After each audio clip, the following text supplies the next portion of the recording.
On today's episode, I get my hands on a Nitro Piston-powered brake barrel replica of the M16 A2 rifle, the hard-hitting Crosman MTR77, coming up on Airgun Reporter.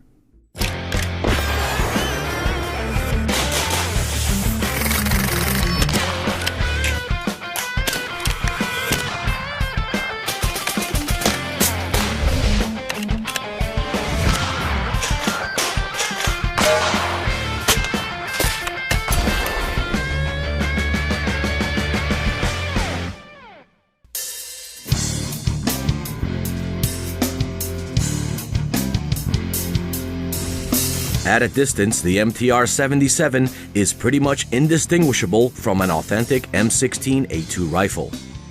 When we move in a little closer, you'll see that with the exceptions of the mag release button and trigger, all the functional parts of the firearm have been cast into the lightweight two-part plastic frame.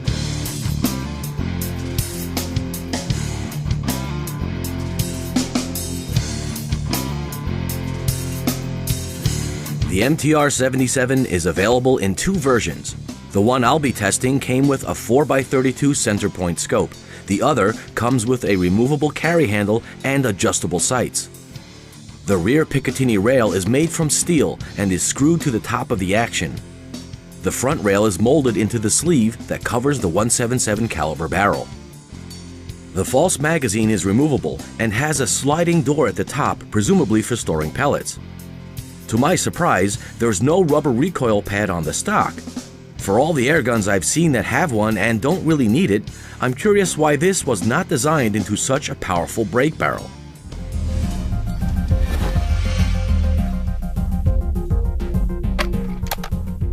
The advertised velocity of the MTR77 is 1,200 feet per second using lead-free ammo. For my first chrony test, I'll use the H&N Field Target Trophy Greens, a 5.5 grain lead-free pellet. Sure enough, the pellets came cracking out of the barrel at supersonic speeds, averaging 1,182 FPS. The extreme spread within 10 shots was 27 feet per second, with a standard deviation of 7.4 FPS. For accuracy testing, I'll need to tame this beast with heavier pellets, something that will bring the velocity down to the mid-800s. 10.6 grain Barracuda pellets gave me an average of 858 FPS, but they have a hard skirt and didn't seat into the breech as deeply as I would have liked. The lighter weight 7.3 grain JSB RS pellets averaged 873 feet per second, and their soft skirts were a better fit.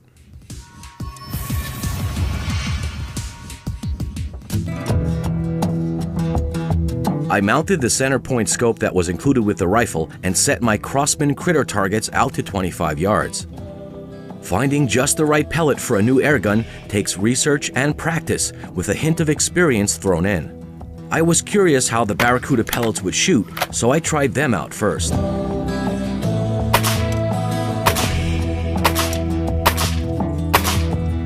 They seemed like they wanted to group, but I wasn't getting the dime-sized accuracy I was hoping for at this distance.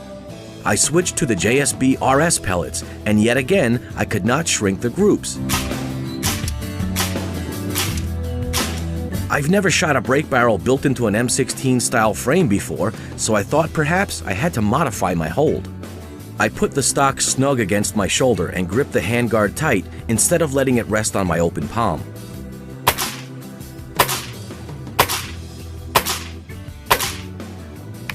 And there it was, the dime-sized group I had been looking for. To see if this modified hold was the key to my accuracy, I did an experiment. Using the Barracuda pellets, I shot a group of 10, switching back and forth from a free-floating hold to a modified hold with a tighter grip.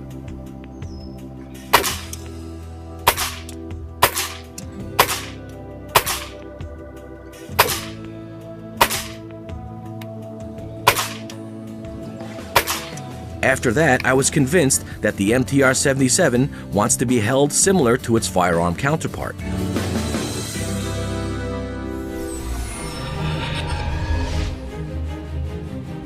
The MTR77 has a two-stage adjustable trigger, and in my opinion needs adjusting right out of the box. There's a lot of travel on the heavy first stage, and this made it difficult to tell when it was going to break. This caused me to blink on occasion when firing, something I don't normally do, even with more powerful air guns. Your best bet is to do some careful tweaking and shoot the rifle enough to let it break in. After 5 pulls on the trigger gauge, I got an average of 5 pounds 9.5 ounces.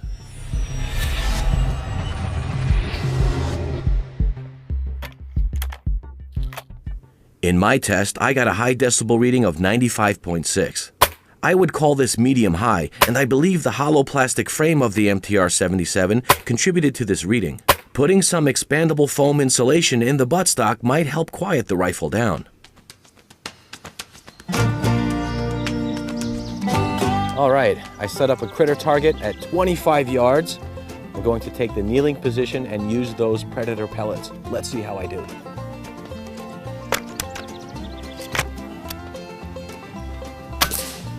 That looked like a hit. All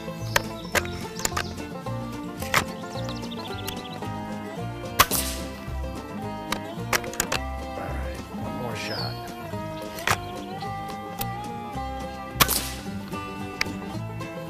All right, let me go downrange and see how I did.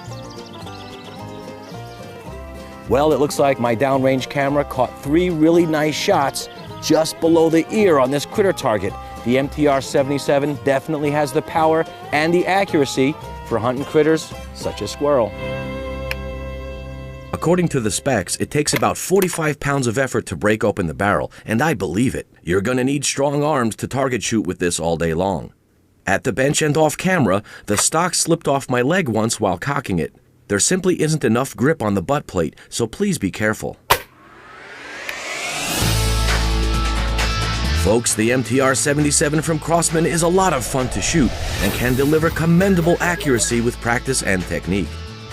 The tactical look and feel of the tough synthetic stock will certainly please shooters who like the classic M16.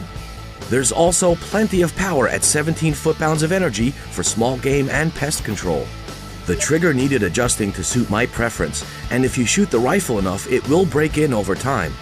Without a rubber pad on the buttstock, you'll need to be careful when breaking it open, and I would suggest a slip-on recoil pad for extra safety.